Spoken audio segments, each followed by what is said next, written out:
السلام عليكم. أسعد الله مساكم. كيف حالكم؟ بسأل سؤال أهل اليمن. أمان عقولهم من فين؟ من تحت ولا من فوق؟ أنا أقول إن عقولنا اليمنيين مش من فوق زي بقية المخلوقات، لا.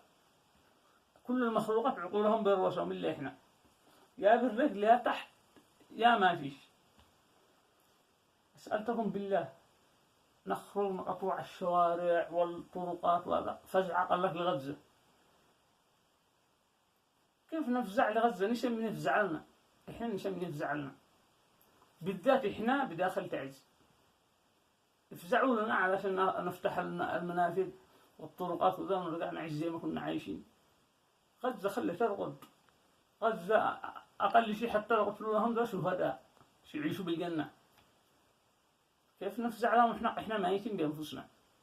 وبعدين كل ما يشوف إحنا الجماعة كل نفزع لغزة يزيدوا يتحالفوا علينا ويوقفوا إحنا، يقولوا عد بيننا عروق تنبض. خلوا إحنا هذا قليل علشان يقولوا يرحمنا.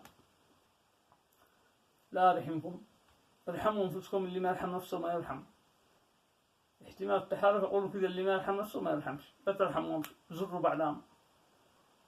عدم يسوي يفزعوا غزة، يزيدوا جماعة يخافوا مننا الموت. اهدوا قليل علشان الناس يرحمنا. يوم تصدق بالمرق أهل بيتك أحق. إن شاء الله تكون رسالتي وصلة، وفضلا وليس أمرا إعجاب المشاهدة برضاك. أحد يقبلك هذا الشيء برضاك، وشكرا. وأنتم كلكم هنا.